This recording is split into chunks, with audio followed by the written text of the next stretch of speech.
Okay, let's jump right into this explainer. We're unpacking a really wild source narrative today, one that takes cutting-edge astrophysics data and attempts to map it straight onto ancient theology.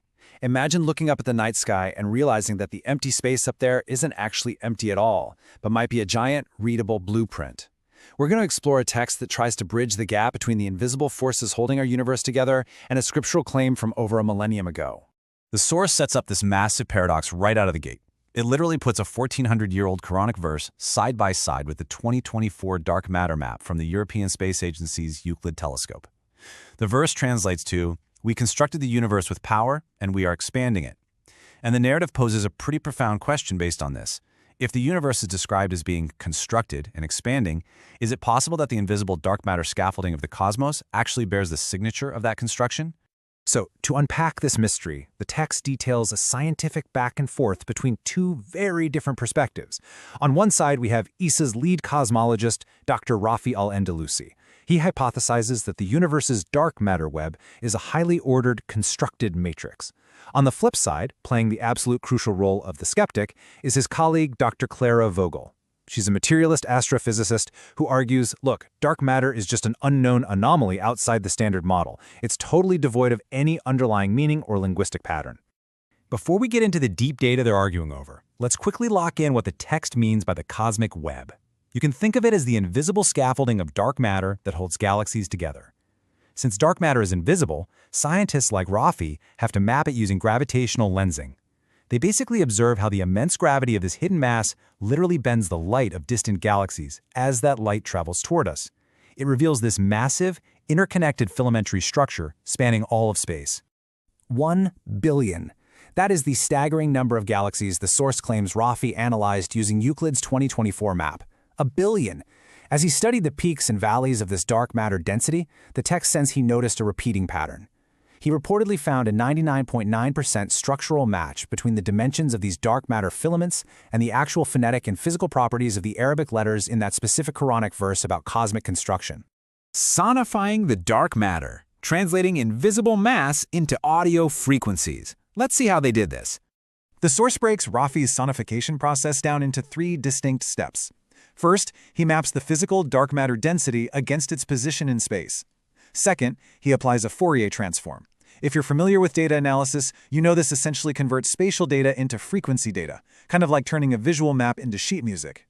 And third, he assigns specific audio frequencies to these sharp data peaks, literally giving this invisible web a voice.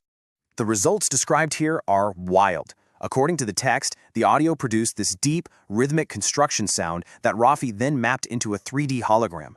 The source details how these physical cosmological features purportedly mirrored the exact phonetic sounds of the verse.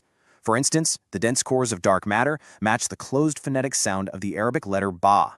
The extending filaments mirrored the length of nun. The branching webs matched the spread of ya.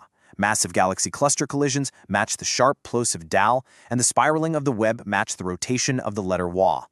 Testing the random model. Here's where Clara Vogel steps in with her synthetic universe experiment.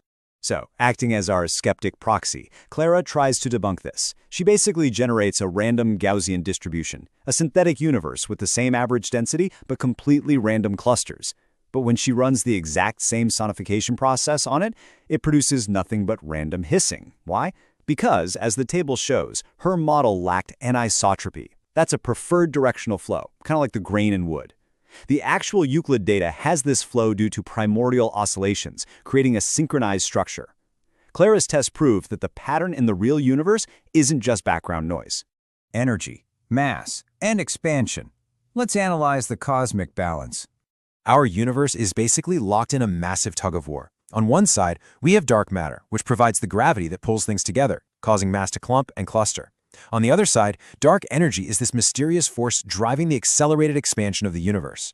The source notes that Rafi analyzed the equilibrium between these two competing forces. He allegedly discovered their interaction precisely matched the phonetic and structural properties of the Arabic word bi'aiden from the verse, which means with power or duality.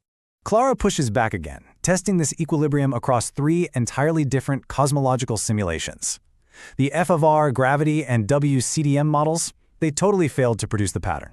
But, to her shock, the Lambda CDM model, which, mind you, is currently the most widely accepted scientific model matching observed reality, aligned perfectly with the phonetic pattern for power.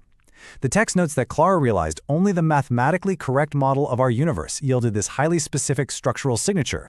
The narrative takes this even further by looking at the expansion proof. We're talking about the Hubble rate, which dictates expansion speed, and the dark energy equation of state, which drives acceleration. The text states that the equations governing these exact parameters align 99.9% with the verse's final word, "lamusiuna," which translates to, "we are expanding it." When Clara rendered this data into a 3D expansion cube, the physical curvature and acceleration actually visually match the structural properties of the Arabic script itself. The Zaryat construction hologram, proving the matrix through graph theory. Now, the source dives into graph theory, which is basically the study of networks. Rafi reportedly translated the dark matter filaments into a mathematical graph. By treating the massive galaxy clusters as nodes and the dark matter filaments connecting them as the edges, he generated an edge density matrix. And the finding? The mathematical connectivity of this cosmic web shared an identical structural rhythm to the Quranic phrase for constructing the heavens. According to the text, the invisible web mathematically mirrored a literal matrix of construction.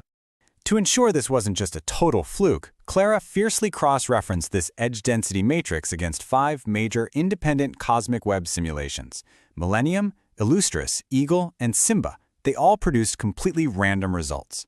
But the TNG simulation, the specific one that most accurately matches actual Euclid observational data, was the only one to produce the exact 99.9% pattern match. The text portrays Clara basically breaking down at this realization, having to admit the structure wasn't random, but intricately constructed. For a final stress test, the text states, Claire checked the fractal dimensions of the dark matter density. Fractals are those mind-bending patterns that look exactly the same no matter how far you zoom in or out. She analyzed 10 entirely different, vastly separated regions of the universe. And in every single region, she found the exact same constructed complexity. The mathematical fold of the filaments consistently matched the linguistic structure of the verse, suggesting the whole universe is governed by a singular, repeating blueprint. According to the source, all of this generated an overwhelming 10 sigma signal alignment.